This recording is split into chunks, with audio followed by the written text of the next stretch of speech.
My name is Mary Barnett. I'm currently the general stage manager for the Beatles LOVE by Cirque du Soleil in Las Vegas. And how long have you been in that role? Officially 3 years I've been GSM. I've been with the show itself for almost 13 years. Wow. And how has the show evolved over 13 years? It's evolved quite a lot, especially when the show turned 10 for the 10th anniversary. We made a whole bunch of changes, and that was kind of when I took on the full-time role of GSM. And the show itself evolves on a regular basis anyway, but at that time we made a whole bunch of changes that we're still 3 years later finessing and tweaking as we go. And how was that to, after such a long period of time, go through some major changes in the show? It was great because we already knew, well, when I say it's great, the time and energy and stress maybe wasn't the most fun, but it was knowing a space and knowing how it works and knowing it really intimately really lends itself to the process of reinventing the show, because you already know what things can do and what can be done and what can't. So then you can tailor the changes and the show more to that than you could if you were brand new to a space and still trying to figure out how it works. So in a way it's more efficient, right? Because you're not discovering stuff. Eventually, yeah. And so when you say that there were a lot of changes, was sort of adapting to those major changes, from a stage management perspective, what were those things that you had to sort of keep fine-tuning? There are changes that are made a lot to some of the, basic choreography and blocking, and those are the things that we change on a regular basis. So stage management, as you know, is all about communication. So it's really trying to stay on top of the communication within the artists themselves, making sure that anyone who needs to know about the change knows about it, not forgetting about all the technical departments that may need to know, because you might think, oh, this won't affect anyone, and then you put it in the show, and after first show you have the lead spotlight operator down knocking on your office door and saying, what the hell just happened? We had no idea this was going to change. So it's really just maintaining the communication and trying to stay on top of who needs to know what. Right. And did those changes happen as a one big bulk thing, or sequentially you rolled these changes out over a period of time? A bit of both. We started the actual, we called it our refresh, for our 10th anniversary, and we started those changes about a good year before the actual 10-year anniversary, and those were some of the smaller changes that we rolled out a little bit at a time. And then we shut the show down for almost 3 weeks to make some of the bigger changes. And then when we reopened, most of those bigger changes were in place, but not even all of them. It was still a few months later on down the road where we put one of our other big changes into the show. Sounds like a lot of work, but fun. Yes. A lot of work and some fun, yes. So going back to where you began, perhaps your stage management career, why stage management? Well, I didn't know what stage management was when I entered college. I went to college as a bright-eyed performer and thought that's what I was going to do, but I kind of already knew that that's not really what my true calling was. I just didn't know what else there was.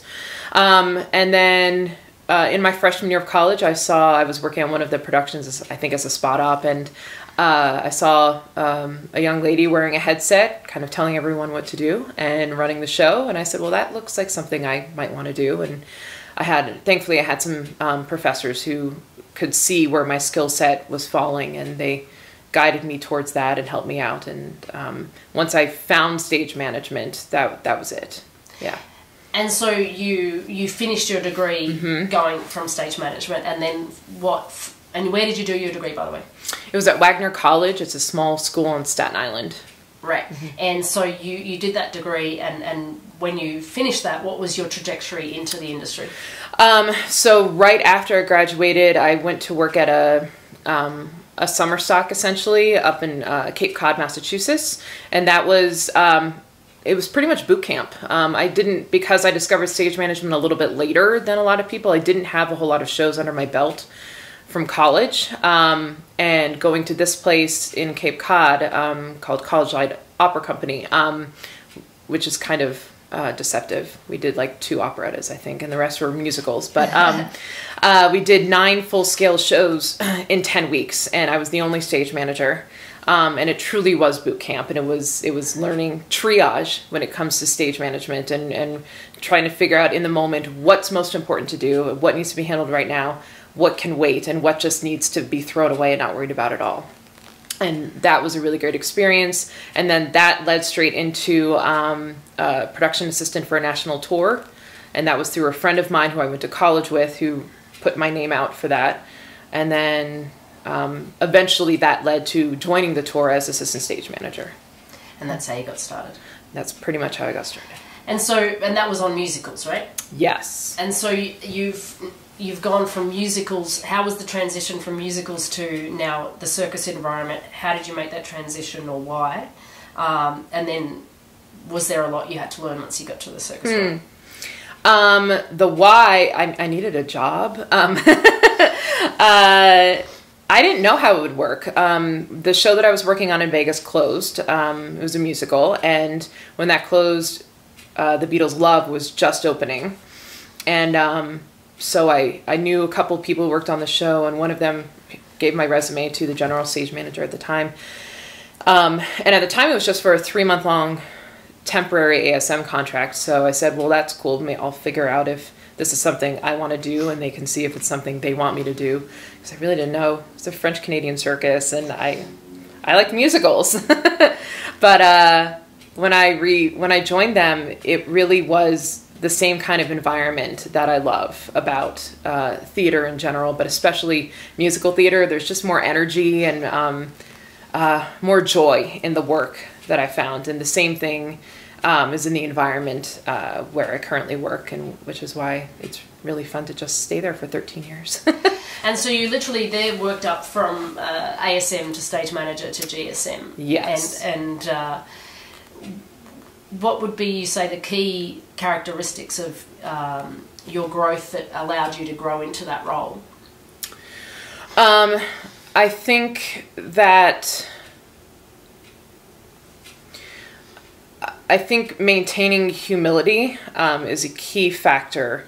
I think it's really easy for people to, once they feel like they know something, to feel like they are the one voice that can steer a conversation or a situation. And there are so many smart, capable people that we get to work with, that really it's just realizing that our job is to make sure everyone else has what they need to do their job. And people know that, and they know that, you know, when you're honestly trying to help them, or if you're doing something to just kind of make it more about yourself or your own accomplishments. And I've seen both sides of it, and I don't feel like I've ever been one to sort of stray towards the grandstanding side of it, but it also makes it a lot easier when you have full confidence with the people you're working in to let them do their jobs and to help them do that. Right. No, that's good. That's a good answer. So now you're in a position of hiring staff and putting people into your team. And what do you look for in stage managers, as a question one, when you're hiring them for that show? And what skill sets do you generally need to teach them when they get there? So there's a couple things we look for when we're hiring. A big key factor is chemistry with the people who are already in the office. So when you already have an established team, or I've never hired a full team from the beginning, just, you know, one-offs here and there, but I imagine it's probably the same sort of process. You want the right mix of personalities and skill sets. So chemistry is a big part of it. You don't want everyone to be exactly the same, but you also don't want complete and utter opposites all over the place too. And I've always subscribed to the thought process that you should hire people who are smarter than you. And that's not too difficult, but I truly want people who are better at being a stage manager than me. And so then I can just teach them the show, and then they can work their magic from there. And as far as teaching them things, well, with skill sets, a lot of it has to do with communication and being able to communicate clearly and well. And you can get a good sense of that from a good interview. But a lot of it, I mean, interviews only tell you so much, so you kind of have to gauge within the first few months. But in terms of teaching them, I used to say that, oh, it's just, you know, it's stage management with Cirque is like anywhere else. It's just bigger toys to play with. And over the years, I've come to realize it's really not true at all. It really is relearning how to be a stage manager for Cirque. The one thing that doesn't change, I think, is the communication and the eye for detail. It just gets broader, and it has to include more people and more things. And then there's the whole Cirque way of doing things that you then have to learn on top of all of that. Is there also a training process that includes, obviously the shows you work on, the show you work on has a huge amount of automation, so a lot of people who have come from a traditional theatre background may not have experience in one, automation. Including myself when I started. Yeah. And two, acrobatics and the things that come on with flying people through an air on your call. So is that a huge part? Like, do you have to, a lot of people come with that skill set, or you have to put them in that environment where they learn? Most people are not coming with that skill set because it's not a very, there's not a whole lot of opportunities on this kind of scale for you to get. So usually when people are starting with the show, including when I started, it's their first time doing it. So I'm not concerned about it being their first time, because that usually is the case. It's really about how quickly can you adapt and how comfortable are you with the pressure that comes with it. And some people are quite good with handling the pressure and letting things roll off their shoulders when they need to, and giving proper amount of respect to things that need to be handled certain ways. And others just are not comfortable handling the pressure, where sometimes you literally are holding someone's life and safety in your hands. Yeah. And so is there anything that you do as a general stage manager to prepare them for that, particularly maybe in their transition to calling the show? Yeah. Is there mentoring that you do, or like how do you approach that? So the first thing we do with the show call, for me, that I found, the more that they know about the show, the better. But I've also trained a show caller who's brand new to the show and needs to learn the show call quickly. The more they know about the inner workings of the show, the more comfortable they're going to be when they're in the seat where they're steering the ship. So when they're first learning the show call, you learn a straight up show call. You learn how everything's supposed to go in a perfect world. And then you start building all the layers from there and start going through scenarios. And we live in the age now where we have videos where we can, you know, show them, well, a few months ago, this situation happened here. You can listen to how this stage manager handled the situation, and this was good, and this is how we want to do it. Or we learned from this that next time we need to handle the situation this way. It's a lot of scenario-driven training, and we also do a lot of practice with our contingencies.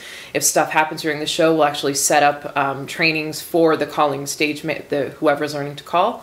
We'll set up trainings for them that day, or many days worth of these practice sessions, where we'll kind of set up the stage and we'll pretend like something's happened and they won't know what's going to happen. It's kind of like a pop quiz, and it gives them a chance, even though every situation is going to be different, it gives them a chance to get the words out of their mouth. It gives them a chance to push the buttons that they need to push to start putting the pieces together, because it's one thing to talk about, if this happens, then try to do this. But once you're actually in the situation, it feels very different.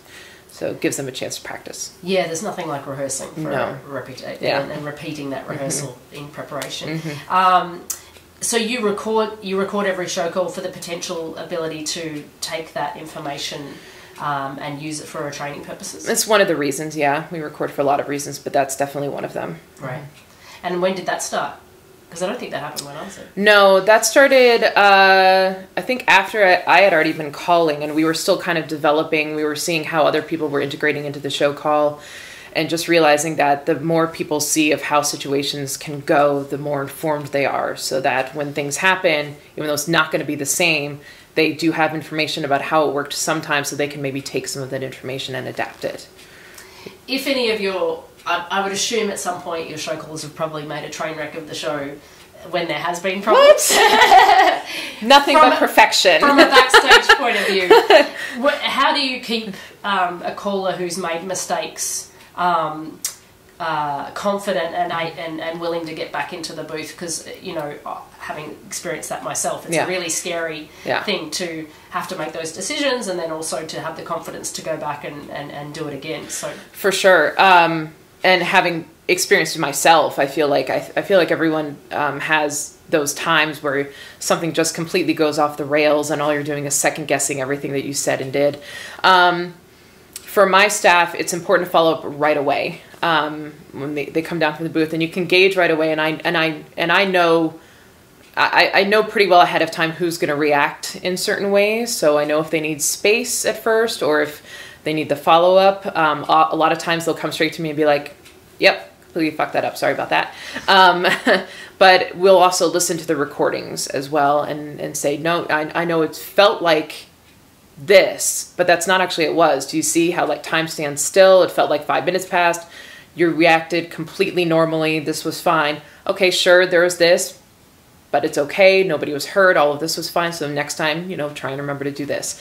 It's really just following up and making sure they understand. And oftentimes it's me learning something new as well at the same time. And in terms of getting confident to be back up in the booth, that's never really been an issue. They're usually eager to get up there and kind of right whatever wrong they felt that they've done. I think it's detrimental to pull someone off of a call unless dire circumstances. But that I feel like is the worst thing you can do for someone's confidence, is to pull them off a show call for something that doesn't necessarily warrant that kind of reaction. What's the sequence of training a person in preparation for the show call? Like, how long does it take? Where do you start? Mm-hmm. What are the ways that you prepare somebody to go into that show call? For our show call, it's quite a lengthy process. It's about usually 2 to 3 months. 2 months is pretty fast, and that's usually for someone who's already been on the show for a while and already knows some of the calls from rehearsals. But the process starts with just talking through the entire show and going through the calling script one cue at a time and explaining what the cue is, what it's doing, what you're looking for or listening for. So it's just talking through each thing. And along the way, we might like play part of the video and be like, "See, this is what I mean. You're counting 1, 2, 3, 4, 5, go." Or, pointing out a visual reference so that they can, so they understand what you're talking about, but it's just talking through. And then from there, once they've had some time to practice and prepare on their own, they'll call the show to me, and I try to play all the parts of the technicians, and just make sure that they have a base level understanding of how things are supposed to run. And once they're past that, we'll move on to the contingencies, and we'll go back to the beginning of the show. And this is the lengthiest process. Calling a straight up show is if it was just that, the process would probably be only a few weeks. But to get someone up to speed on all of the what ifs and to feel at least as comfortable as they can, the first time they go up there, it takes several months usually to get them up to a good place. So we'll talk through the entire show, all the what ifs, we'll watch lots of videos, then we'll have all those practice sessions where they get to say some of the words, ask a lot of the questions that didn't come up during any of the prior conversations. And then they'll call the show to me a few more times. They'll be sitting up in the booth a lot of the time with the current show callers, just getting used to the layout of the booth and where they're looking and what monitors and what buttons and everything like that. And once I feel confident, and more importantly, once they feel confident, then they go in. And when they go in, are you there behind them for a period of time? Or? Yes, I'm there behind them and on a backup headset for the first few show calls, and then we'll sort of baby step back and let the leash get a little longer. Maybe I'll be on a wireless headset, so still able to jump in, but usually we give it about probably around 15 or so performances of having either myself or another experienced show caller behind them or close by at least, ready to jump up and help in case something really goes off the rails, that they can help them out. And is that like do you slam them consecutively, or do you sort of space it out for the week? We space it out. We do 2 shows a night at our show, so they'll call both shows that night, but then they'll usually have a day where they can sort of decompress because it's pretty stressful that first time, and then call the next day. But usually they'll call 2 to 3 times a week, so right. 4 to 6 shows a week. Yeah. No, that's interesting. Going back to you, Who were your mentors when you started out in the industry, and what did they teach you? My mentor on tour was a woman named Melissa Chacon. She's still a professional stage manager. I think she's starting on the Frozen tour. But when I joined the Rent National tour, she was the PSM and I was coming in as the ASM, and we hit it off right away. But she was very much a mentor in the way that she gave me instructions and then trusted me to do it. She wasn't micromanaging, and I really liked that. But she was also willing to push me maybe a little bit beyond my comfort level, but to what she knew that I could handle and I wasn't aware that I could handle yet. For instance, the first time I called the show, she liked to do it where you would call the first act, and then maybe the next time you call the second act and then put them both together. So I started calling the first act, and halfway through she said, "Yeah, you're good, just do both." Wasn't what I was ready for, especially at the beginning, but she knew I could handle it, and it was great. And it's that kind of knowing how much you can handle it, maybe before even you know it. Yeah. How important are mentors to stage managers, do you think? I think it depends on the person. I don't know that I've had, if I would consider anyone other than her a mentor because of where I was at the time, but she's not the only influential person I've had. I think that you're lucky if you find someone that you can have a relationship with that's willing to be your mentor, that you feel comfortable having as your mentor. But maybe that's a broader term for people who you respect and there's a mutual respect. So maybe not so much mentor, but people who you can look up to and kind of try to emulate. Yeah. Well, she certainly put you under pressure by making you do the second. Yeah. What was your reaction then, and in that, and how did you rise to that challenge? And do you think that's an innate ability that stage managers need to have as a stage manager, the ability to operate under pressure, make decisions under pressure, but also could it be learned, or like, what's your thoughts on that? Can it be learned, or is it something that well, my deep psychological expertise. No, I think that, in that situation, I was ready for it anyway, and show calling's fun, especially at that point. It was just light cues and everything, so it was really fun. But in terms of handling situations, that's one of the most important things as a stage manager, is being able to handle all the curveballs and to at least appear calm. Even though I think if you talk to most stage managers and say, "Oh my, you sounded so calm and collected during that," that is not at all how that stage manager feels like. I guarantee you most of the time. But it's great that that's how it comes across. Is it innate? Sure. I imagine that that's probably something that people are either born with or not. But can you learn it? Sure. I imagine to a certain extent you can, or at least improve on it. I feel like I've improved on it, so I don't know how much you're actually born with and how much you learn. But I do think that certain personalities gravitate towards the role for a reason. I think you're either okay with handling those situations and in some masochistic way actually like it. And some people just don't. Yeah. Do you think continually putting yourself in situations like that are of high pressure help you to grow in that ability to cope? Sure, if you have a supportive environment. I feel like if you're put under those constant pressures, but you don't have a good support system behind you, and all you're getting is maybe negative feedback or negative reactions, you're not going to grow from that. But I think if you're with people who are encouraging you or steering you in the right direction, that absolutely you can't not grow from that. That is a really good point, because if you're in a non-conducive environment to your growth, then you're going to burn out. Yep. What's the biggest challenge of doing 10 shows a week, or however many shows a week, for so long? Is complacency an issue in the team, and if so, how do you deal with that? Oh, it could not be more the opposite. There are some days where I walk in the office, I'm like, can we just have a boring day just once? A single boring day would be great. I know it sounds weird because you have 10 shows of the same show every week, but it's never the same show, and the show's always evolving.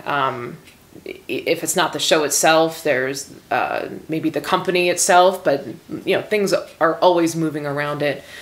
And then there are lots of challenges to go along with a long-running show with that many performances. It means there's a lot more maintenance, a lot more upkeep, a lot more operational things that need to get taken care of, and those pile up really quickly.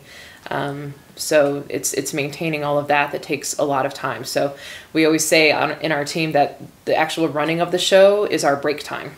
That all of the time before, between, and after the shows, that's when we're really working hard. The show itself, like, yeah, okay, this is cool. Nice little rest. Even when something goes wrong, it still doesn't feel as much work as all of the stuff leading up to the show. Right. Yeah. That's interesting. And so, describe for me as a general stage manager of a Vegas show on the Strip, what would a typical day look like for you? What would be your day? I know that's a super hard question. There is no typical day. I would say it's usually a good mixture of probably watching, maybe even running some trainings, supervising. Always meetings. There's always meetings. Some kind of meeting every day. Usually necessary. And then depending on, I'm either calling shows, maybe I'm running a backstage track, which I think is really important, even if it's not all the time, to remain connected to what's going on backstage. And then schedules and upkeep and special events. There's a lot of administrative time, less stage time and more office time seems to come with general stage manager. Which is okay, generally. Sometimes I miss being backstage as often, but there's a lot of stuff that needs to get taken care of and done. How many people in your team? There's 6 total full-time, and then we have 2 on-calls, and that includes our child artist supervisor, because we have kids in our show. So they're considered part of the stage management team? They are part of the stage management team, yes, and we intentionally hire stage managers for that position. Right. Mm-hmm. Interesting. And so do you feel that that's enough to staff? How many people actually are running? How many stage managers are actively running a show when it's on? Wow, I could get in trouble for this now. Is it enough? It is enough. We have 3 backstage tracks, and then a show caller, and then the child artist track. So that's 5 people that are needed to run a show. We have 6 full time, which if all of us are running, that leaves somebody to be in the office.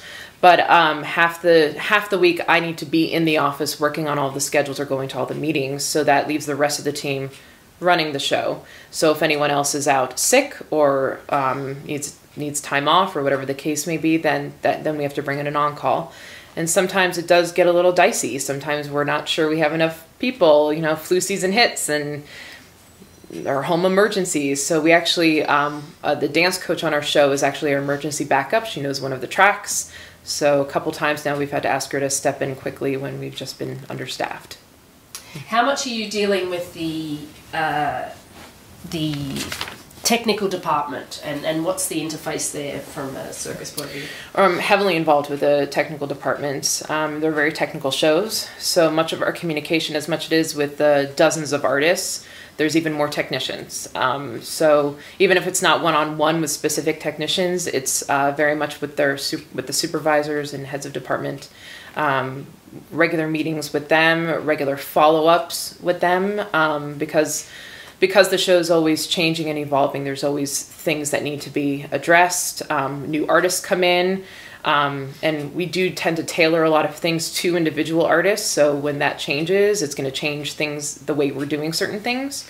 So we're constantly adapting to that as well. Interesting. How do you prepare your team for any emergency situations? And I don't mean situations where the show stops or anything like that, but injuries. So we do have an emergency procedures team. They're made up of some stage managers, technicians, and even artists who once a month we'll work with performance medicine to practice various scenarios that would happen if somebody was injured either on stage or elsewhere backstage. So they can practice certain scenarios, and stage management is involved in both the planning and the running of those. We have sort of little cheat sheets that we carry around with us on our lanyards that divide up by track, which track is responsible for doing what in those emergency situations. So like this track is responsible for making sure performance medicine knows that there's an injury and where they need to go to. This track is responsible for contacting security to call an ambulance. This track is responsible for making sure all the artists get to the green room and wait with them there. So it's divided up that way, not by person, but by backstage track, so that it's easily interchangeable. Good.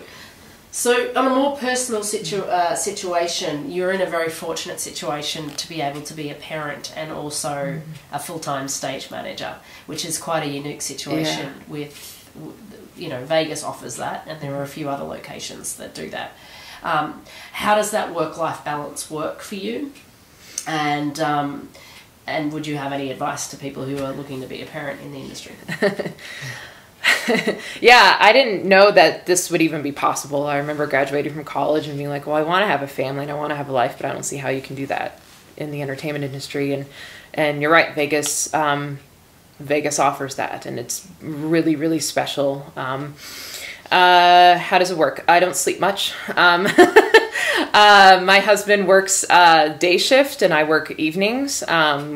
We don't see each other all that often, but it's more special when we do. But that way, our kids are with one of us the majority of the time. There are windows of time where maybe they're both of us are still at work and they're off from school. So if grandma's available, she can help out, or there's daycare and after school programs. So every week we piece together a schedule. So it's literally at the end of every work week, once I know my schedule for the following week, I'll send out an email to my husband and my mom and say, okay, who wants to do what next week? And we'll literally spell out plan A, plan B, plan C. They'll pick and choose. We'll put it all together, and I'll send out a final draft of my family schedule.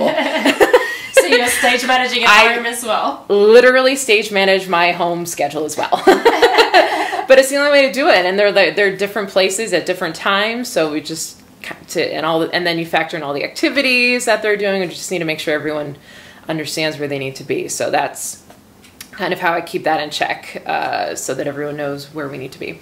But yeah, I mean, I get home from work late and the kids are up. Now that they're a little older, it makes it a bit easier. When they were babies and younger, it's definitely harder. Once they're up, you have to be up. Now I can sort of bribe them, with little mini donuts and keep them asleep a little longer. But yeah, when they're up, you're up, and you do it, and maybe you can grab a nap, usually not, and you just get used to it. Do you think if this job opportunity wasn't available that you would have transitioned out of stage management when you wanted to have children? I don't know. You don't know the answer to that question? I really don't, and I've thought about that a lot. I really don't know. I think it might depend what else I was doing, like how happy would I be in whatever else it was that I was doing. I always wanted a family, but if I was super happy with a career that didn't really allow for a family, would I be okay with that? I don't know. Yeah. No, it's an interesting question. I know a lot of stage managers who hit their 30s often think about that. Yeah. Well, and I know if I didn't have, I know for a fact that if I didn't have kids, I'm sure I wouldn't be in this one place for so long. I never thought I'd end up in Vegas ever, let alone setting up home base. So yeah, interesting. What's the most difficult job you've done, and why? This is the most difficult job I've ever done.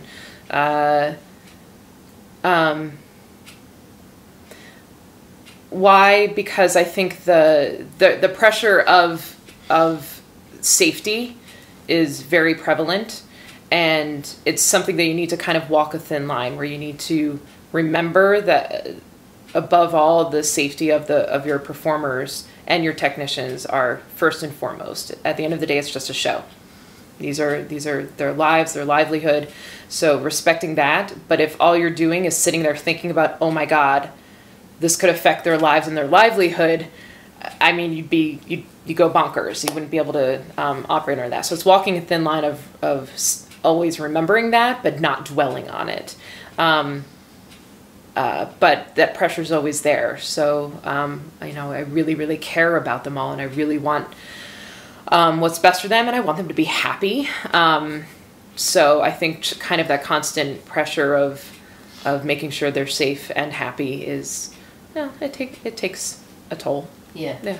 Does it take a toll on you in the fact that you've got that pressure at work, but also the need to schedule your home life and being a parent as well? Do you feel like you've got enough time for yourself? Do you feel like you have enough time, enough work-life balance in that?